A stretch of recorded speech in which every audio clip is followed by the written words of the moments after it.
Hello and welcome back to Drinking by My Shelf. My name is Emma and today I'm going to tell you about yet another reading challenge that I'm signing up for because apparently I'm unstoppable and I always forget that these actually make me quite stressed, so here we go again. This one I just couldn't resist because I thought it was such a clever idea. It's run by the blog Read at Midnight and this is called The Reading Quest. It's a lot longer than readathons I've done in the past. It's not so much a short, sharp burst of reading as much as you can. This one actually lasts for 4 weeks. So it starts from this Sunday, the 13th of August, and goes all the way to Sunday, the 10th of September. So if you guys want to take part, you need to act fast. You need to have signed up by this Sunday, the 13th.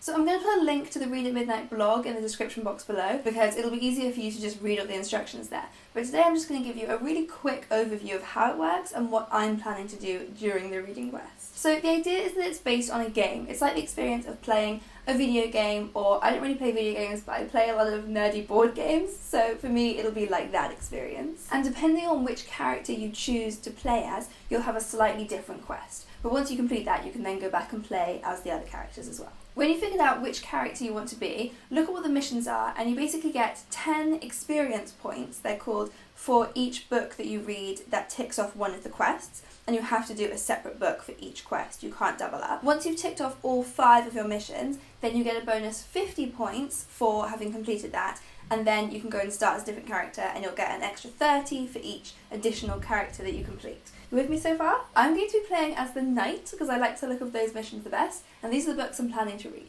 Mission number 1 is to read a book with a weapon on the cover, and so for this one I'm going to read Storm Sisters by Minty Das. As you can see, there's a sword on the cover there, and this is a YA adventure book that was recommended to me maybe a year and a half ago, so I'm finally going to get around and read that one. Mission number 2 is to read the first book in a series, and so for this one I'm going to read Saving Francesca by Melina Marchetta. This is another YA book that one of my best friends from uni gave me for my birthday because it was one of her favourite books growing up, and I think it counts for this challenge because it's not technically in a series, but it does have a sequel, and this is the first one, so I think that counts. Mission number 3 is to read a book with a verb in the title, and so for this I'm going to read The Vanishing of Audrey Wilde by Eve Chase. This is one that I got through NetGalley and it's coming out this month, I believe, so I'm excited to get it just before the hype starts. For mission number 4, read a book with a red cover, I'm going to be reading Jazz by Toni Morrison. Now this one, it does say on the blog that you can't read a book that you're already halfway through.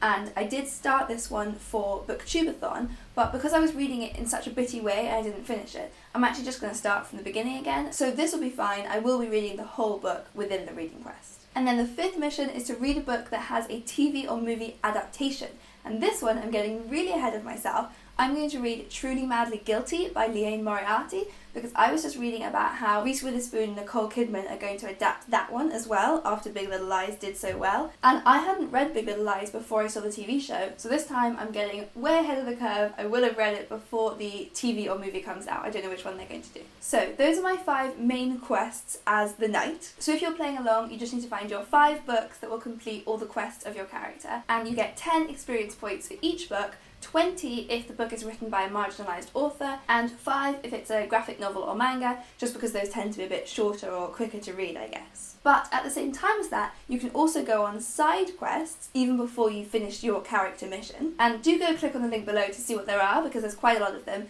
but I've just chosen a few that I might attempt while I'm still doing my knight's mission. Oh, and the same rules apply for how many points you get for each book. So, for the Time Warp quest, where you read a book set in the past or the future, I could read The Dying Game by Asa Audic, which is set in a dystopian future. The Animal Companion quest is to read a book with an animal in the title, so I was looking at LMNOP by Mark Dunn. I've wanted to read this one for so long. It's the one that's kind of experimenting with slowly dropping letters, being able to use fewer and fewer letters as the book goes on, which sounds really interesting, and I've been intrigued for so long to see how it works. For the Respawn quest, you read a book that you previously DNF'd, and for that one I was thinking The Luster of Lost Things by Sophie Chen Keller. I got like this far through this book before I just kind of gave up on it. I loved it at first and then it kind of lost my attention, so I think I'm going to try it again for this quest. The Potions quest is to read a book with 2 or more authors, So I was thinking of reading Here We Are, Feminism for the Real World. This is an anthology edited by Kelly Jensen. Again, I have read some of it, but I would start from the beginning because it's been such a long time since I last read it. And then finally, there is a quest called The Grind Quest, where you have to read a book longer than 500 pages. And I suddenly thought this might be the perfect motivation to read my Get a Hold of Yourself book that I've been putting off because it's just so long, but looks so exciting. And that is House of Leaves by Mark Z. Danielewski. This is a book that I've honestly wanted to read for so long, ever since I first heard of it. But then the second it came up on my Get a Hold of Yourself challenge, I just kind of froze because it's a chunky book, so it's a little bit intimidating, but this seems like a good time to finally get into it. So those are the books that I'm planning to read during the reading quest. And as I said, each of them gives you experience points, and every 50 experience points you go up a level. And then at the end, it is going to be a competition. The aim is to be on the highest level, or to have the highest number of experience points. Then you can also add to that by having the highest number of health points. And health points, you get 1 for every 10 pages that you read, or for every 20 pages of graphic novel that you read. And you get 1 for every tweet or Instagram that you send out with the hashtag #TheReadingQuest.